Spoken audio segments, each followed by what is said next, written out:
Hey everyone, welcome back to my channel. Today we're talking about the story of Stephen Smith, the boy who spent the first 13 years of his life imprisoned by his parents in the cellar of his family home. The first 13 years of Stephen's life were so horrific. He was tortured by his father day in and day out until one day someone tipped off the police and he was finally rescued. But unfortunately, this would mark the beginning of a new, even more disturbing chapter in Stephen's life. Because after he was taken from his father's home, he spent the remainder of his childhood being passed from one predator to the next.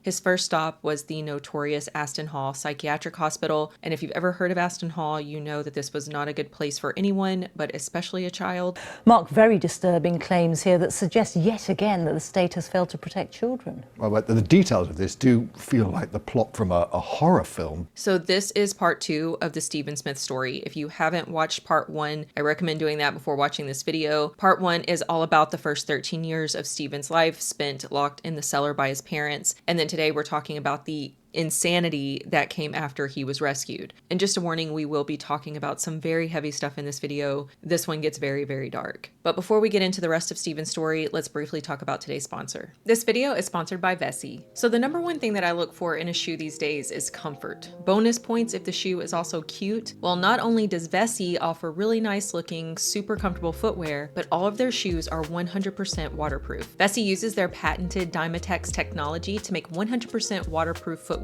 These shoes will keep your feet nice and dry throughout pretty much any situation you can think of. Whether you're hiking through the woods or just taking your dog for a walk on a rainy day, your feet will be protected from the elements. And you would think that a waterproof shoe would be made of heavy, stuffy material, but these shoes are so lightweight and breathable. These are my originals. They are the Weekend Chelseas in the Sea On Off-White color. And these are my newer pair. This is the Weekend sneaker in Marble White. And I love a nice classic white sneaker. They go with pretty much anything. And it's been very rainy where I live. We've had several flash flood warnings lately, so there have been constant puddles in my neighborhood. But I can't stay inside all day. I have 3 dogs and they need to be walked every single day. And thanks to my Vessis, my feet always stay dry. And we are leaving for vacation soon and we'll be doing a lot of exploring the city. We're going hiking, we're going on a whale watching tour. So I will definitely be taking my Vessis with me on that trip because I need something comfortable and dependable. And Vessi is also known for their durability as well. So when you invest in Vessis, you are investing in your future adventures. And in addition to all of that, Vessi is also committed to limiting their impact on the environment. They use sustainable materials in all of their shoes and recycled materials in their packaging. So make your everyday a little easier by clicking the link in the description box to get 15% off your first pair of Vessis at checkout and start exploring with confidence. A big thank you to Vessi for sponsoring this video and for keeping my feet comfortable and dry throughout all of my adventures. And now let's get into the case.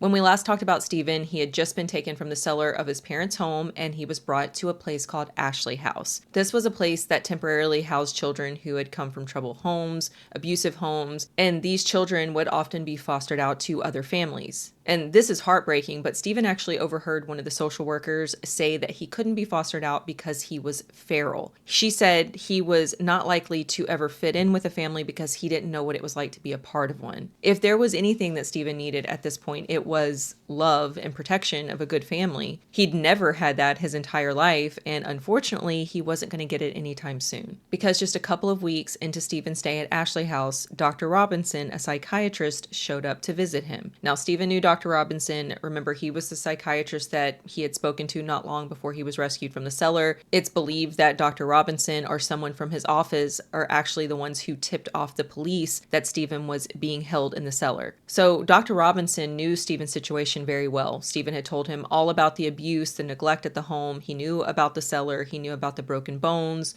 the starvation, the insane beatings. And he also knew that Stephen was extremely intelligent and artistic. So when Dr. Robinson first showed up at Ashley House, he gave Stephen various tests, and it was determined that his IQ was well above average for a child his age. Then about a week later, Dr. Robinson returned, and he brought another man with him this time. And this man was Dr. Kenneth Milner, head of Aston Hall Psychiatric Hospital. And Dr. Milner was extremely interested in Stephen. By the end of that meeting, it was decided that Stephen was going to be sent with Dr. Milner to live at Aston Hall Hospital. Now, Stephen had just spent the first 13 years of his life being tortured and imprisoned. And so in his mind, how could things possibly get worse? It could only go up from here. Stephen had no way of knowing all of the barbaric things that had been happening at Aston Hall Hospital. He had no idea that being put under the care of Kenneth Milner literally gave him free rein to do whatever he wanted to do with Stephen. Aston Hall had opened its doors in the 1920s, and back then it was referred to as a mental deficiency hospital. Over the course of several decades, a lot of very dark and sinister things happened in this facility, including mysterious deaths of multiple patients. Dr. Milner was quite literally a mad doctor, and over the course of his 30 years as head of Aston Hall, he experimented on hundreds of innocent children. Dr. Kenneth Milner was born in 1909 in Wakefield, England. He graduated from Leeds University in 1939 with his doctorate in psychological medicine, and throughout his career, he worked at various facilities, including prisons and other psychiatric hospitals. He even worked at the notorious Broadmoor Hospital for a while before landing a position as the superintendent of Aston Hall in 1947, where he stayed for the remainder of his career. Being the superintendent of a hospital filled with vulnerable children suited Dr. Kenneth Milner just right, because he now had full authority over the patients, and he abused that authority in every single way. All types of people were admitted to Aston Hall. They housed both adults and children with mental health issues. Children who had gotten into legal trouble were sometimes sent to Aston Hall. The temporary children's homes like Ashley House, where Stephen had initially been taken, those temp houses were often scouted for vulnerable children to be sent to Aston Hall. The criteria for the perfect candidate was a child who either had no family at all, or one who had parents who wouldn't care enough to check in on their welfare at the hospital. Someone like Stephen. Stephen fit Dr. Milner's mold perfectly. And these types of children were being shipped to the hospital from all over the country. It's actually hard to know just how deep this operation ran and who all knew what Dr. Milner was doing. Now, the facility was broken up into separate wards, but the most notable for this story are the Laburnum ward, where the girls were kept, and the Beach ward, where the boys were kept. This is where Stephen was being housed. But the most infamous section of Aston Hall was called Elm Ward, and this ward was feared by everyone in the facility. The most mentally ill patients were sent to Elm Ward. They had this big outdoor caged-in area, almost like a caged-in tennis court, and every day the patients from Elm Ward were led out into this area. And the other patients in the hospital could look out the window and see the Elm patients just wandering around aimlessly in this caged-in court. Some of the patients were wearing helmets because they would bang their heads against the ground. They would fight each other in the cage. Some were wearing straitjackets. Some of them were naked and masturbating. They would scream constantly and just talk gibberish. And this would have been a very scary sight, especially for a child. The nurses would threaten the children that they would be taken down to live in Elm Ward if they misbehaved. You speak about one of the wards in Aston Hall. Is it Elm ward?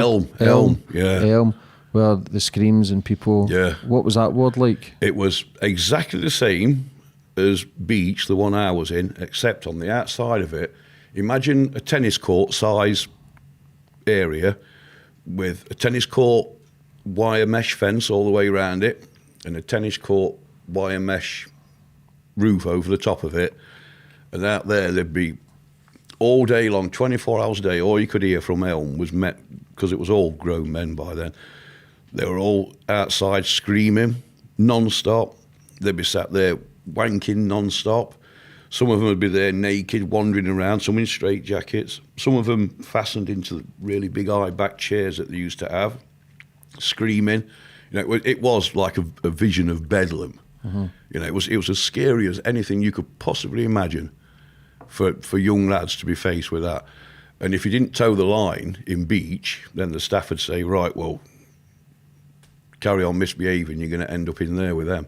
But as scary as Elm Ward was, the thing that the patients were the most afraid of was something they simply referred to as treatment. Whispers about these treatments could be heard all throughout the hospital. Dr. Milner would handpick patients who would be given this treatment each night. And all the other patients would know that this person had been selected for treatment because they wouldn't be allowed to eat dinner that night. While everyone else was eating dinner, the chosen patient would be given a medication called Largactil. This medication is often used to treat schizophrenia and various other mental illnesses. It's also sometimes used to treat severe behavioral problems in kids. And so the patients would be handed this this medication, they would be refused dinner, and then everyone would know that it was them that had been chosen that night to receive treatment from Dr. Milner. And once the medication had time to kick in, the patient would be led into the treatment room, which was just a room with nothing but a rubber mattress on the floor. The windows had been boarded shut, and so there was very little light that would come through, and so the room was very dark. The patient would be stripped down. Sometimes they would be forced to bathe in just a few inches of lukewarm water in front of a nurse. They were not allowed to put any of their clothes back on after the bath, not even their underwear. They would be given a heavy canvas-like hospital gown to wear. The patients were then instructed to lie down on the rubber mattress,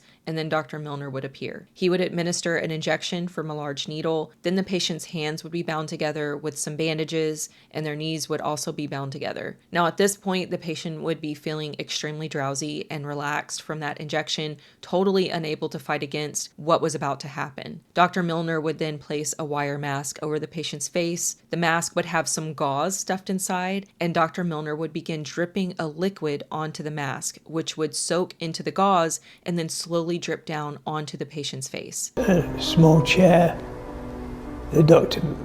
Milner sat on, a canvas spread that they lay on, like a canvas mattress, and they wore a kind of restraining canvas as well, I think. A straitjacket? Like a straitjacket, yes. Occasionally you'd hear them crying from the room where the treatment took place. The survivors would later find out that the shot that they were given was sodium amytal, more commonly referred to as truth serum. Sodium amytal depresses the central nervous system, causing a person to feel very relaxed and sleepy, and it's also said to have a euphoric effect. And Dr. Milner was giving these children very high doses of this drug, and that liquid that was being dropped onto their faces turned out to be ether, which just further incapacitated them. He had the power to do what he wanted to the children in his care, and a drug that made it all too easy. For almost 30 years, inside this hospital, Dr. Kenneth Milner was experimenting on his young patients, injecting them with the so-called truth serum. Once the patient was fully out of it and feeling extremely loopy, Dr. Milner would put some cushions down on the ground right next to the mattress. He would lie down on the cushions, and then he would start asking a series of questions. The questions almost always pertained to sexual abuse. He would repeatedly ask the patient if they had been sexually abused by any of their family members. And his theory was that under the influence of sodium amytal or truth serum, he would discover that his patients had been sexually abused by someone in their family. And then once the patient woke up, he could claim that they had made this amazing breakthrough in their treatment, and the reason why they were so troubled was because they had been sexually abused. And the truth serum had just enabled them to let out these repressed memories of abuse. Sodium amytal had been used on soldiers who had returned from the war with various psychological issues like shell shock, post-traumatic stress disorder, severe anxiety, depression. Doctors would administer sodium amytal in an attempt to get the soldiers to open up about the things that they were holding in or things that they couldn't remember as a form of therapy. The technique of narcoanalysis was based on the idea that when a patient received this drug, they went into a hypnotic state in which they revealed traumatic experiences. They talked through these experiences in a way that was inaccessible to them when they weren't on that drug. But one of the problems with sodium amytal when used to extract repressed memories is that the patient's mind is under the influence of the drug and it's very vulnerable to manipulation. Meaning a doctor could very easily convince a patient that they had these terrible memories that they didn't actually have. So in the wrong hands, patients were more susceptible to remember things that had never actually happened. Now the sodium amytal was never intended to be used on children. Even back then, that was never its intended use. Now its use in child psychiatry from the 1960s would have been unheard of. There are no published papers by any kind of respected research scientist from the 60s and 70s arguing for the use of sodium amytal in the treatment of narcoanalysis of children. There's just none. So even just this part of the treatment would have been at the very least unethical, but it gets so much worse. Because while the patient was drifting in and out of consciousness, Dr. Milner would physically and sexually abuse them. The patient would typically lose consciousness at some point during the treatment, and they would wake up back in their ward in their own bed. They would still be very dazed. They would be very dizzy, like a bad hangover. And they would immediately know that something bad had happened to them after they lost consciousness because they would have marks on their bodies. They would sometimes wake up with blood in their genital area. They would feel very sore in their backside and their genitals, and they would know that something horrible had happened, but they couldn't fully remember what that horrible thing was. One patient named Barbara O'Hare, who we will talk more about later, she was taken in for one of Dr. Milner's treatments when she first arrived at the hospital in 1971. She was forced to bathe, lie down on the rubber mattress. She was administered the sodium amytal, and the ether mask was put over her face. She was then asked questions about Milner, and she was drifting in and out of consciousness. And as she would come to for a few seconds, she would find herself being shifted into different positions. So she would come to on her side, then on her stomach, and then her back. And at one point, she remembered seeing another man in the room, and her gown had been pulled up, and this man was taking photos of her body. When she woke up in her bed hours later, she was sore and she was bleeding from her genitals. She also had burn marks around her wrists from where she had been tied up. Barbara was only 12 years old when this happened. If I'm a 12-year-old kid and I'm going to what I believe to be a hospital, it turns out to be basically a children's prison. Barbara O'Hare was 12 when she was sent to Aston Hall. She spent 8 months there, being subjected to Dr. Milner's so-called treatments. I've had my innocence stolen, I've had my childhood stolen. Our inner selves are destroyed. You know, what more damage can this man do? There was another girl who was only 14 at the time that she was a patient at Aston Hall, and she was subjected to the same treatment as the others. She was stripped, bound, drugged, and questioned. Now, Milner knew that this child had in fact been sexually abused by her father. I'm assuming that a social worker had disclosed that information. And so during the questioning phase of the treatment, Milner started asking very explicit questions about what her father had done to her. He would ask, "Did your father do this to you?" And then he would proceed to do that thing. Hopefully that makes sense. So he was asking if her father had done specific sexual things to her, and then as he's asking that question, he would be performing that sex act on this girl, this 14-year-old drugged child. And the same thing was happening to the boys in the beach ward. The first day there, I was put straight into a cell and all my clothes taken off me. The door opens, Dr. Milner walks in with a kidney dish with a syringe in it. I don't know what's happening. David says he was just 12 at the time when he was plied with the so-called truth serum. They injected me and lay down on the floor. I was on a mattress on the floor, and they put a mask on my face and started to drop fluid on it, which I now know was ether.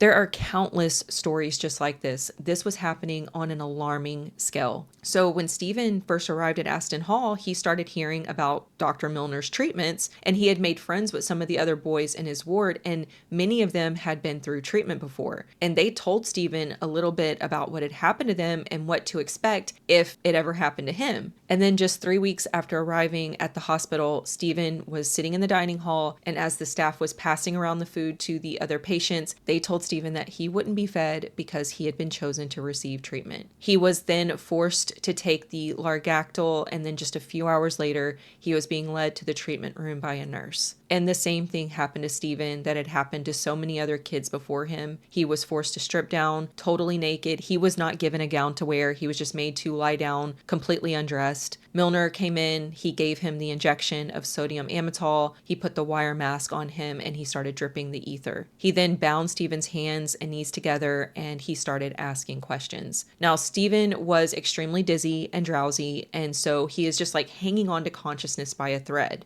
And Dr. Milner started asking questions about his father, how he felt about his father, what did his father do to him, had he ever touched him inappropriately, and that was really the last thing Stephen remembered before he lost consciousness completely. He woke up in his bed in the beach ward hours later, and he didn't remember most of what had happened after he lost consciousness, but he was pretty sure that nothing sexual had been done to him. He didn't have any marks or anything on his body. But knowing Dr. Milner, he likely did do something to Stephen while he was unconscious, but it's just not really known what happened during that first treatment. However, the second time Stephen was chosen, there was no doubt that something sinister had happened. This time happened pretty much the exact same way as the first, except this time Stephen was given 2 injections, 1 in each arm. It's believed that Dr. Milner had been experimenting with like different cocktails of drugs. And then when Stephen woke up in his own bed after the treatment, he immediately knew that something wasn't right. He woke up in severe pain and he discovered long red welts all over his legs and his back. And Stephen knew those markings were from a belt. He had been hit by a belt multiple times throughout his life, and there was no mistaking those marks. It was obvious that someone had beaten him while he was unconscious. Over the next several months, Stephen was chosen for treatments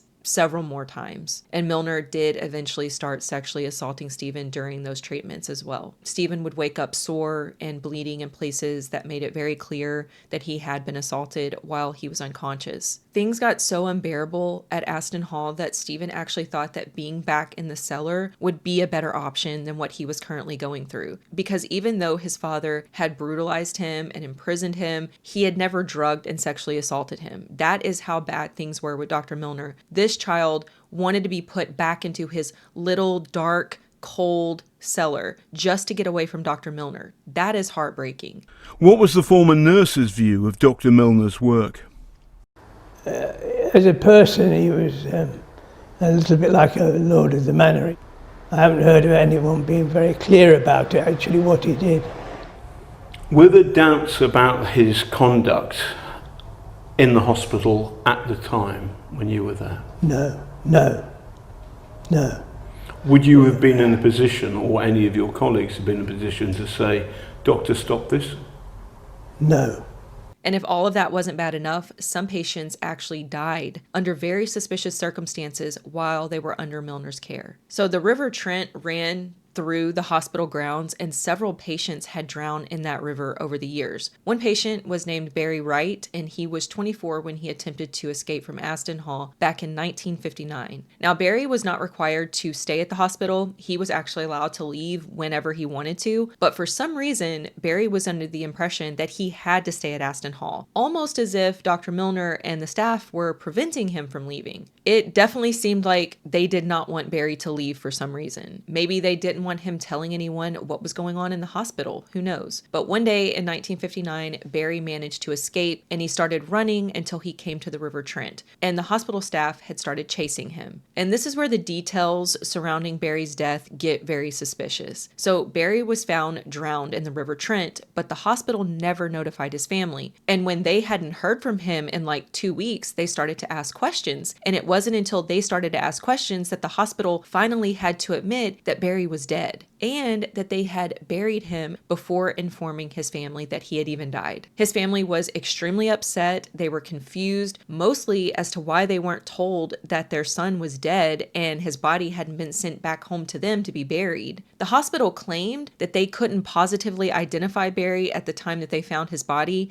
due to the state his body was in when it was discovered, and the rate at which his body was decomposing prompted the coroner to issue an order to immediately have him buried. But the thing is, Barry was wearing his Aston Hall overalls with his name on them at the time that he had drowned. And he was also extremely tall, so he stood out, and so he should have been very easy to identify. Plus, the hospital staff had reportedly chased him out of the building. Did they not see him drown? And then in 1962, 3 more patients died. And when I read about these 3 deaths, it really creeped me out. 25-year-old James Holden, 22-year-old John Wigley, and 19-year-old Terrence Comer. All 3 of these men drowned at the same time, which is weird enough. But there was actually a witness who came forward this time. Someone actually saw this happen. A 38-year-old farmer named Roy Orton witnessed these 3 men walk right into the river and drown. This is the exact quote from his statement back in 1962. They just walked forward. The water reached up to their chests, then up to their necks,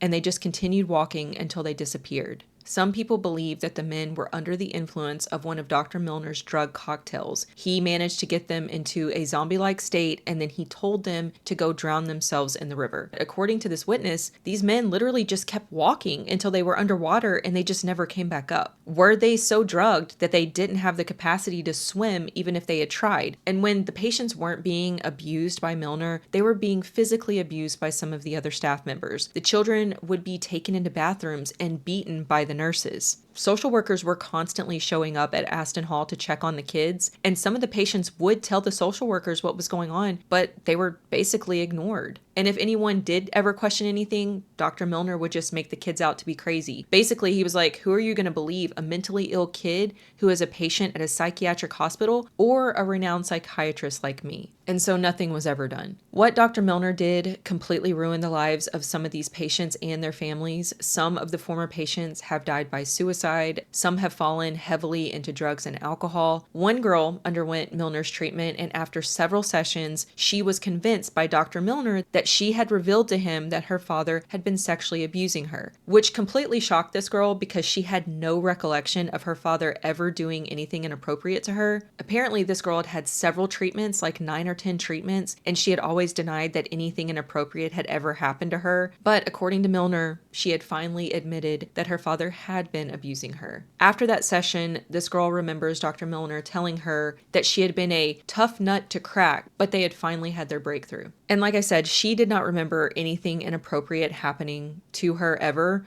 but he was the doctor, and at this point she trusted what he was telling her. This ended up causing a huge rift in her family, and for over 50 years, she told everyone that her father had molested her. But once all of this stuff about Milner finally started coming out years later, she saw similarities between her experiences and the experiences of other survivors, and she started to second guess everything. And then she had to come to terms with the fact that her father likely had never touched her, and Milner had just planted those memories inside of her head, and this destroyed a lot of her relationships with her family. This happened to so many other children. Thousands of patients had been in and out of Aston Hall Hospital over the 30 years that Dr. Milner was in charge, and so the exact number of victims still isn't known to this day.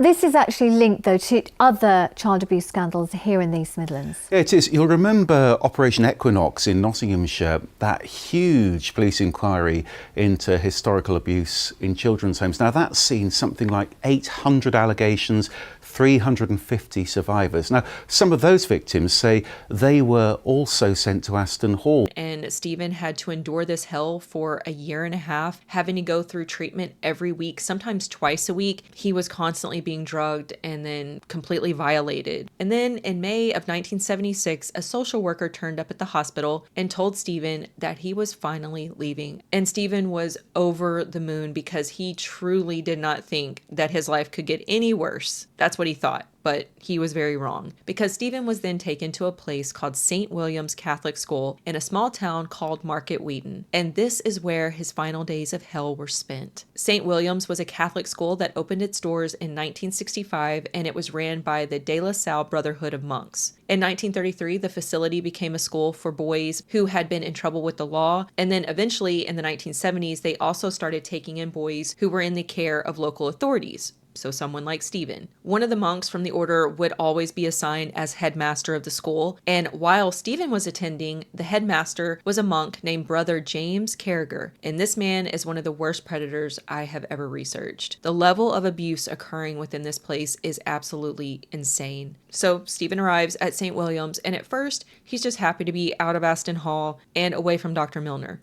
No more drugs, no more being violated while he's unconscious, and he was excited to get a proper education at St. William's as well. He had gone to school while he was at Aston Hall, but it wasn't really on Stephen's level, and so he was hoping that once he was at this Catholic school, he would get a proper education. And he was also hoping that he would be safe, but that was not the case. So first of all, Stephen was way brighter than a lot of the other kids at the Catholic school, so much so that the decision was made that Stephen would be allowed to attend a local public school. They were hoping that this would challenge him a bit more. And Stephen was actually really proud of this. He felt kind of special that he was getting this special privilege, but the kids at this school completely singled Stephen out. They knew that he was coming from St. William's, and so they thought of him as an easy target. So he was constantly being jumped after school by some of the other students. He was being beaten up on a regular basis. And Stephen was also receiving abuse like this from the school as well, because some of the teachers at St. William's would also beat the children. There was one time when Stephen got beat up by a bunch of kids on his way home from school, and so he arrived back at St. William's later than he was supposed to. And when he finally showed up, 2 of the teachers were outside waiting for him, and they beat him up for being late, even though they could see that he had just been beaten up at school. The physical abuse was pretty bad at St. William's, but much, much worse than any of that was the sexual abuse that many of the boys were experiencing at the hands of the headmaster, Brother James Carragher. Brother James would have been in his mid to late 30s in 1976 during the time that Stephen was at the school, and he would use his power as headmaster to take advantage of the boys. This was basically an open secret within the school because he didn't really do a good job of trying to hide it. He would do things that should have made it very obvious that something sinister was going on. First of all, he would pick out a small group of like 5 or 6 boys, and he would invite them to go swimming at night after everyone else was sent to bed. I guess the church had a pool. So these boys would actually be really excited that they were chosen to go swimming, but then Brother James would force them to strip down naked and go skinny dipping while he watched from the sidelines. After they were done swimming, they would go into a changing room to put their clothes back on, and Brother James would follow them in there, and he would pick out which boy he was going to assault that night, and the other boys could hear this assault taking place. Brother James would also select certain boys, sometimes more than one at a time, to meet him in his office later that night, and he would assault him there. All the boys at that school knew that if you were ever summoned to Brother James's office, you were going to be violated in some way or another. A former employee at St. William's named Mr. Shepherd came forward years later, and he said that Brother James would have him bring multiple boys at a time to his living quarters on church property. He said, "I would usually get a call around 6 to 6:30 in the evening, and he, Carragher, would be requesting 3 or 4 boys from my unit to go to his quarters." And he must have thought that he was untouchable because he wouldn't even lock his office door while he was abusing the children. Stephen actually walked in on him in the middle of assaulting one of the other students. And Brother James had a group of boys that he would regularly assault, and Stephen sadly became one of those boys. He was being called to Brother James's office constantly, and he would like stalk Stephen. He would find him wherever he was on church property. It was like he was hunting his prey or something. There was a farm on the property that the kids had to work at. There was also a kitchen and a laundry room, and the kids would be assigned to work at all of these places. And Brother James would track Stephen down and assault him no matter where he was. It got so bad that Stephen was being abused at least once a week, sometimes more. And some of the boys did try to escape, but they would always be tracked down and brought right back, usually by the police. And these children would be begging the officers not to send them back because they were being abused by the staff, but no one ever believed them. In fact, Stephen estimates that at least 8 different social workers came to speak to him during his time at St. William's, and on several occasions he told those social workers what Brother James was doing to not just him, but to lots of other boys as well, but none of them ever believed him. They would always just say, you know, "You're telling lies. Brother James is a man of God and he would never do anything like that. You should feel grateful that they even took you in." So Stephen saw no way out, and his life was looking extremely bleak at this point. And just when you think the situation can't get any worse, it gets worse, because then Brother James started inviting other pedophiles to the school so they could have their pick of the boys. He would bring these disgusting men to the school, usually on a day when the boys were outside playing football. The men would sit with Brother James and watch the boys play, and then the pedophile friend would pick out which boy he wanted to abuse. Brother James would then set the whole thing up for them. He would send a message to the chosen boy to come to his office later, and once the boy was trapped in his office, the pedophile friend would do whatever he wanted to do with him. Some of these visiting pedophiles became regulars at the school, and the boys would give them nicknames. Like there was one guy who they all called Sailor John, and he became a regular terrifying presence at the school. There was another guy named Dunstan, and he became another regular. One day, Dunstan cornered Stephen while he was alone in a room, and he trapped him in this room and refused to let him leave until he performed a sex act on him. On another occasion, Stephen was alone doing laundry when Sailor John came in and tried to assault him. Thankfully, Stephen was able to keep away from him that time, and he started making a lot of noise on purpose because he was trying to alert a lady that was working in a nearby room. This panicked Sailor John, and so he took off before he was able to do anything to Stephen. However, not long after that, some of the boys had been taken on what was supposed to be like a little vacation for the children. They were taken to some cabin. But in reality, this was just a way for Brother James and his friends to get the boys alone and away from the school. Stephen was fishing one day, and Sailor John saw this opportunity, and he grabbed Stephen before he could run away, and he assaulted him right there by the water. The rest of that vacation turned into into just one long nightmare because Brother James and Sailor John repeatedly abused the boys on that trip. One night, they forced Stephen and another boy to drink a large amount of hard liquor, and they forced them to perform sex acts on not only them, but also on each other. Folks would turn up in the big posh cars. Kids would be playing football, and Carragher and his mates would be sitting there, and they'd be choosing. Oh, I like that one. I like that one. And that was that. And then sometimes they'd get you at St William's itself and have you there, or other times they had a cottage on the North Yorkshire moors in the middle of nowhere, and they'd take you up there. And Brother James would constantly threaten to kill the boys if they ever told. He would always be saying threatening things like it would be a shame if you fell off of a cliff and died. There was also a rumor that 2 boys had died at St. William's after they dug a large hole in a sand pit as a hiding place from the pedophiles, and they ended up buried in that hole somehow. We don't know if this is true or not. It could have just been a rumor, but either way, he would use it to his advantage. He would tell the boys, you don't want to end up in the sand pit, do you? The tale was that a couple of kids had gone in there and dug themselves like a cave into the sand, and it had collapsed on them and killed them both.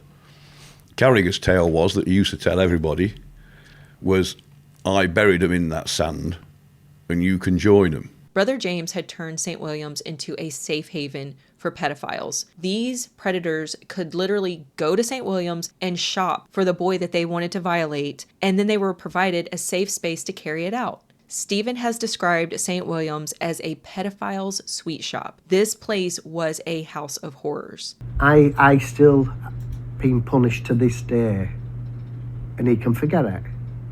I live to this day knowing that he's touched me. How can I forget?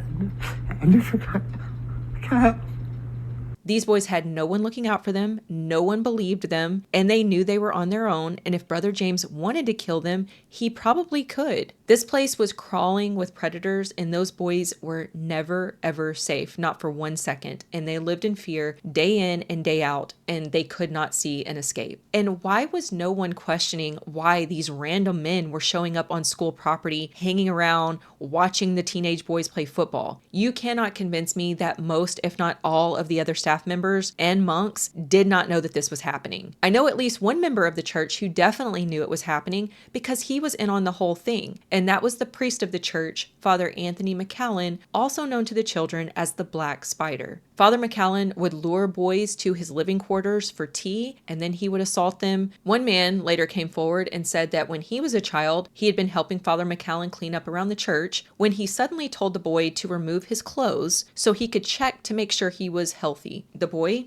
did as he was told because that's what he had been taught, to trust his priest, and so he did. And then Father McCallan began assaulting this child. The attack only stopped because he heard someone coming into the room. Father McCallan would also take explicit photos of the boys. He had created a peephole in the bathroom, and he would take photos of the boys while they were in the shower. So while all of this horrific abuse is happening in St. William's, these children were still expected to get up at 7 a.m. every morning and go to church and listen to the same people who were abusing them preach about, loving one another and treating each other with kindness and all of the other things. And like I said, the children would even try to tell the police what was happening. In fact, Stephen stayed out late one night. He had went to the movies with a girl that he had met from the public school, and he missed the last bus of the night. And so he had to walk 6 miles back to the school. Well, as he was walking, a police officer ended up spotting him, and he pulled over and he offered Stephen a ride back to the school. They're just kind of chit-chatting in the cars, and Stephen gets up the nerve to tell the officer what was happening at St. William's. He tells him that they are being abused by the staff there. And according to Stephen, that officer admitted that they all knew what was going on at the school, but there was nothing that they could do about it. What happened within a church was none of their business. That is crazy. Officers had taken multiple children back to that school on so many occasions after they had escaped. The children would be kicking and screaming and begging the officers not to take them back. And they knew what was happening to these kids, and they did nothing about it.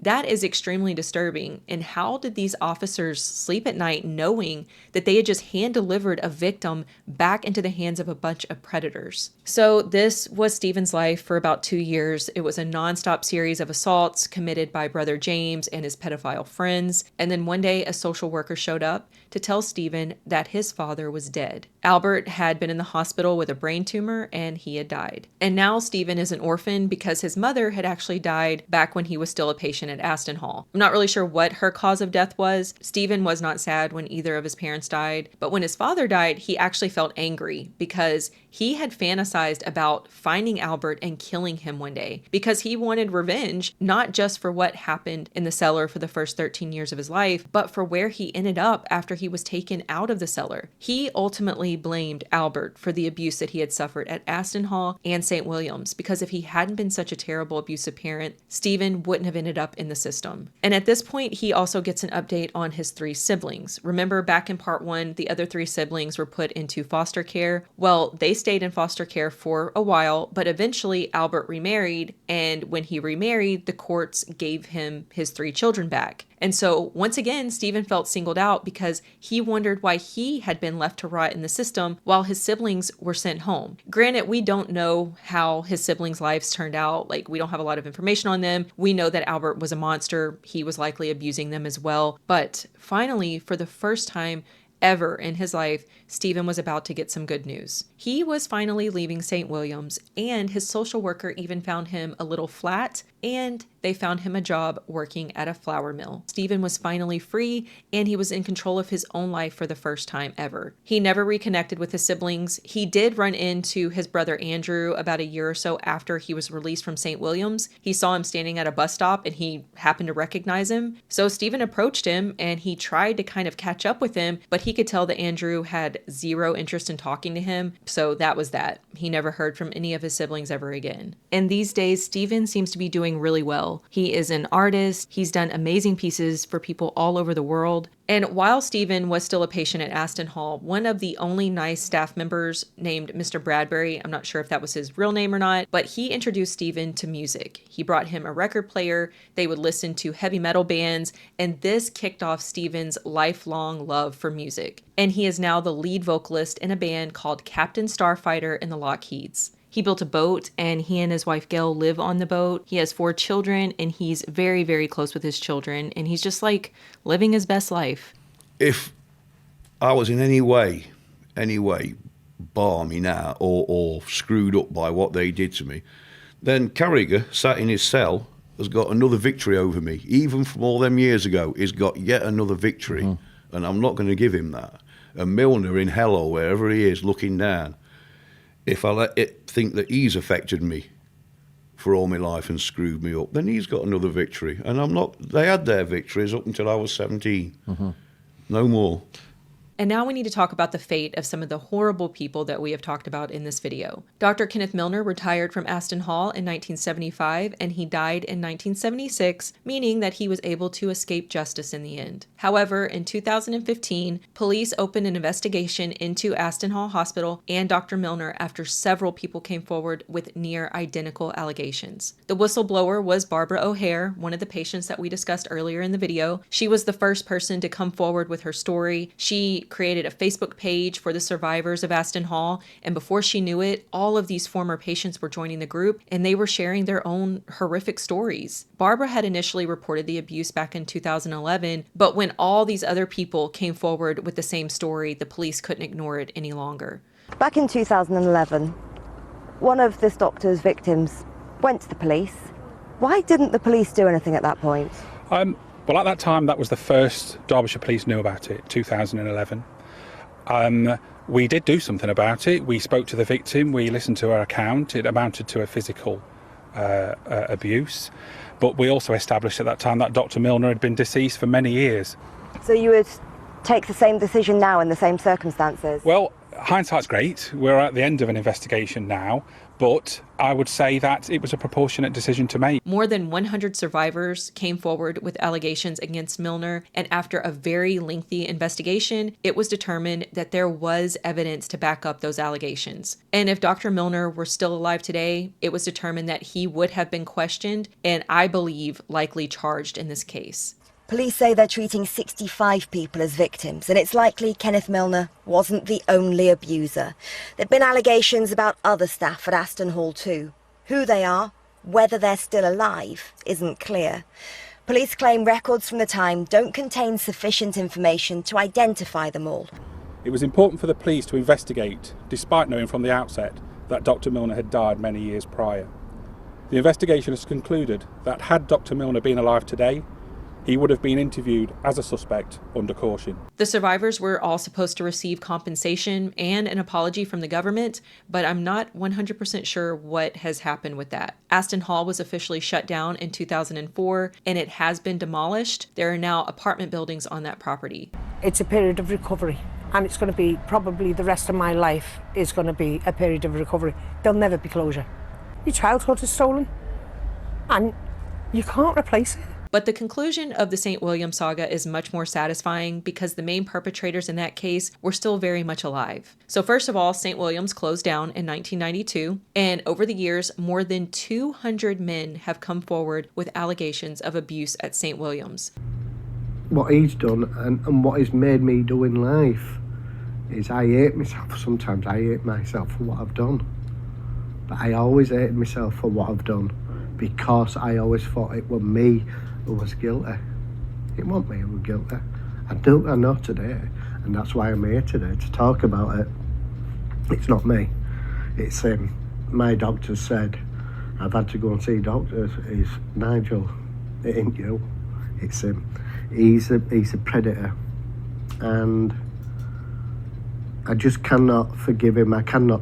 Back in 1993, brother James Carragher was convicted for sexual assault and he was handed a 7-year sentence. The Black Spider, Father Anthony McCallan, was also convicted in the 90s for sexual assault and for taking explicit photos of children through that peephole in the shower. And I'm not sure what his sentence was for that, but he did spend some time in prison. And then in 2004, brother James was convicted again when even more allegations surfaced, and he was given a 14-year sentence that time. And then in 2016, both James Carragher and Anthony McCallan were convicted again for even more sexual assault allegations. James Carragher was sentenced to 9 years and Anthony McCallan was sentenced to 15 years. And that is all I have on this case. I will leave links to Stephen's art and music in the description box. I will also leave a link to the book, The Boy in the Cellar, which you should definitely read. And Barbara O'Hare also has a book about her life and her experience at Aston Hall. It's called The Hospital, and I will also leave a link to her book as well. Don't forget, you can click the link in the description to get 15% off your first pair of Vessies. I love mine and I know you will love yours too. If you found this video interesting, please consider subscribing, liking this video, and leaving me a comment. That is the easiest way for you to support me and my channel. And as always, I appreciate each and every one of you for watching, and I will see you next time.